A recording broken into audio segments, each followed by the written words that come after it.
get to it, frankly. All right, I just finished listening to this.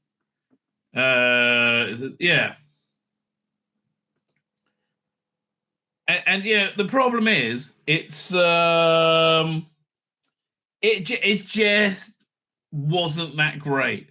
And I really wanted it to be great, and I loved the last one in the release they did. The last one was excellent, where they really understood how to like drive this range forward. Right, that last one was a really essentially good story because it was about the War Doctor. Right, you've got to have it be about the central character.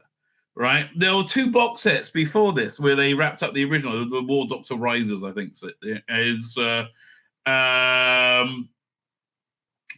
Where he was sidelined, right? He was sidelined, and that's just such a stupid thing to do, right? And anyway, this on the strength. I like Timothy X Attack, who wrote this. On the strength of the cover, I was beside myself with excitement, right? I love the War Doctor. They got Staser Sight there. They got these cool Daleks, a special weapon Dalek, but he's flying. We haven't seen that before. You got these like Imperial Daleks in the background with a black dome, and then you got that like a spider Dalek thing. Oh my god, I've always wanted that. That's like one of the best renditions of a spider Dalek ever. Movellans are just sexy, and like a Time Lordy assassin or something in the background. Ogrons, like this whole thing. I'm so excited. It's like, what a great, a bunch of ingredients. Sadly, it didn't really cook. They didn't really put it together well. And there's 2 central problems with this, but I'll go into it in more detail. The first central problem is the War Doctor is a peripheral character, right? This is a like dirty dozen, that people are they round up like reprobates to go on this mission. Right, this Time War mission, and he's not the one doing it. He's just like another face in the crowd, and so Jonathon Carley is great. He believes John Hurt. He just fills the I was going to say the room, but fills your ear with his presence whenever he speaks. He's absolutely fantastic. He's a real jewel in their crown. Right, and he's a good actor as well, right? And that's why I'm so sad to diss this because I really wanted to like it. All right, I wouldn't call this woke. Yeah, I wouldn't. I'm very sensitive to that, right? I'm always like, no, I wouldn't describe it as that. And the second major problem this has is that it's really demonstrating the limitations of the War Doctor. Right, it's a very samey story that we've heard many times before with this Doctor, right? Which is he's going on a desperate mission in wartime that could destroy the universe and end the Time War, or end everything forever with a ragtag band of misfits, right? I just feel like we've had this dirty dozen war story way too many times, right? And I understand it's like, what you need to be doing in a war, but like the last one was really excellent because it starts off and he's been out of the war for a little bit because he's got this temporal toxemia, I think it was, and he can't travel in time. And so he had to slow down, become his own person, right? And be, interested. And that, again, the whole thing was really about him, right? They had a great villain in Morbius, right? And generally speaking, all the Morbius stuff I heard has been really excellent, right? He had a great villain in Morbius that was a foil to him, right? This, again, he's a face in the crowd in a rather unintelligible mission, not super well directed. Right, there's a spoiler alert. Right, there's a bit on I'm listening to the extras, and Jonathon Carley saying, "Yeah, that cliffhanger when I'm regenerating. I never thought I'd get to do anything like that." I'm like, "He is?" So I don't remember that. So I went back and re-listened to like the end of the episode 2, And you hear him get shot, right? And he's like, why did it? But you never hear that the regeneration sound, right? Then he doesn't actually regenerate. And if that was the intention, then it was an absolute failure. It's like you listen to it and you decide, but I wouldn't buy it to listen to that. And there's lots of double crossing and crossing and double crossing going on. The woman at the back is called Paz. She's some kind of Time Lord traitor. She's an ex-spy, and she's had her entire life erased as a punishment from the Time Lords. And again, you got a sexy Mavellan who's lived on Earth for a bit. So the Mavellan's cool. I like it when they do stuff like that. The Ogrons are in the first episode, and they're very good. I always like Ogrons.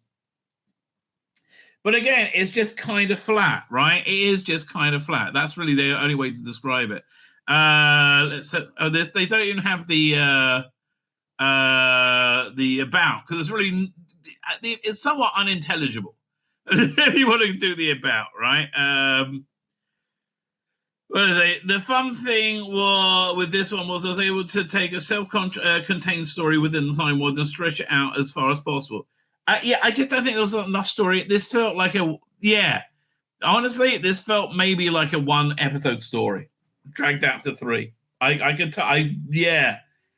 just don't think the last one felt like it was a full story. The titles of the episodes are good. They have the first episode is called Ready, next one's called Aim, third one's called Fire. But it just doesn't really. I mean, it's just not that really great. I'm sorry.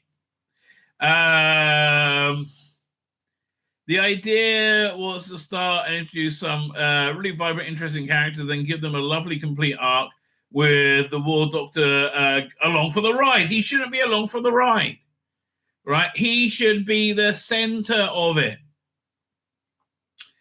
And, I think the reluctance to make him the center of it is that he's a white bloke. I just feel that is where the especially a year ago, that's where the social currents that Timothy X attack was, swirling around it.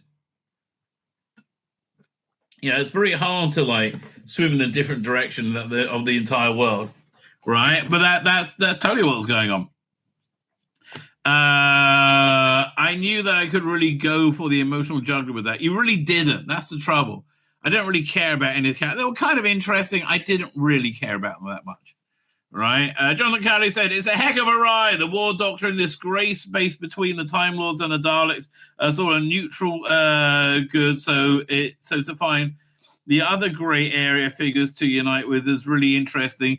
But it wasn't. That's the thing. It really wasn't. It wasn't interesting at all. You're going on another mission. It wasn't interesting. That's the problem, right? With lots of double crossing going on. It wasn't interesting. Sadly, right? The last one was excellent. I don't know what to tell you. The last one was freaking excellent, right? This one, I would say that this one really got me hyped because it was such a great intro, right? It really was a great intro story. Now, there's not another one scheduled. I don't know if there's going to be. I don't know. Well, I get this Big Finish output really rarely interests me now. I still got to listen to that Stephen Noonan first one, right? And I think it's good. But look, Van PD, you weren't able to do Big Finish originals when things were good. So I don't know what's going to happen there. I would buy a Doctor and Brain Drain, but I'd rather buy that Blake 7 magazine instead. So no, right? No, I don't care. I've got enough of Third Doctor things to listen to. I'm fine. People are really excited about this, even a terrible aspect. You can't find this book, and the narration of it's excellent. But how long is it? It's a 350 minutes. Man, that's, was it 6, 12, 18, 24, 300, like 6 hours long. I can't listen to anything that long. But no, I'm not going to, time tunnel, no. Good luck, but no, I don't think you're going to do very well with it. Call me Master. Maybe, I don't know, maybe they got Time Tunnel pre-sold to on someone else. And Torture must make its own budget because it's a very reliable range. The big mistake they made with the monthly range with Doctor Who is you lost the habitual buyer, right? I was I mean, also I would have stopped as well because they just got shit. The only reason I stayed for the last year is because I knew it was ending, right? But they did just get shit. I would have dropped that range a long time ago. But yeah, River Song, I'm not really interested. This Genesis Sideman looks shit. I'm sorry. It really does look shit. Like, the story it's taken from the Sideman book is shit. Right? I have no... Again, what they should... I would love to hear them doing an adaptation of that Alan Moore side, their 8-page Alan Moore Sideman story, where you have this, like, entity that starts infecting them with illness. Right? He'll basically say, look, Sidemen have never really encountered illness. That's why they exist. Right? And so this entity infects them with illness and mental illness, right? And that's why they start getting emotions. And it's like, it's really, so that you could do something really interesting. This was just a really shit story. I'm sorry. I was like, and I read it, went, who cares? Right? If you want to hear the origin of the Sidemen, listen to Spare Parts, a far, far better version. Sadly, the last one in this range, Susan Walt, was shit. So I'm not going to take a punt. I'm sorry. Like, I've been burnt too many times before. Right? Yeah, no, I'm not taking a punt on this because I can't remember anything about this. Right? It was very mediocre, which is how I feel about the last War Doctor one. Look, the Torchwood, no, again, I'm glad they're doing well. Philip Walker, blimey, I'm glad they're doing well with it, but no. This one, okay, you might have me here. This is what, March? Yeah, you might have me here. With really? Maybe not, though. I don't know. Hellwood and Alan Barnes, I like the writers, but I don't know. The thing, I don't feel I'm missing out by not having these. That's the thing, right? And you know, Paternoster Gang, no, I didn't like them on TV that much. Hook, like, no. Chronoid Planet, no. It might be great, but, like, I don't need it, right? I don't need it. Don't really care about it. To be honest with you. Is Paul McGann playing the Doctor? Okay. Yeah, maybe you should sell it on, put Paul McGann on the cover. I don't know. Dark Gallifrey, no. There's all I'm saying is bridges burnt, right? There's like third dot bridge, and then so little product going out as well. I don't know. Like 3 a month. Do you reckon that's what it's going to be this time next year? I think they're going to fill out with other releases. Okay, go have fun with your Jodie, darling. No, they got quite a few out this month. There you go. Like the second Doctor. Last one was a bit naff. Okay, that's where I am with it. I know. So I am really disappointed with that War Doctor one. Not a recommend. Not because it's especially bad. It's just meh. Right? Meh. Yeah, let's look at the whole range. Wait a second. I'll tell you which ones are worth looking at. 8th Doctor audio short one. Where do you Fugitive Doctor? Fuck off. Why are you putting the War Doctor with the Fugitive Doctor? Okay, so we're going backwards in time. So yeah, okay, More with the Mighty, 27 sounds ridiculous. That was pretty darn good, right?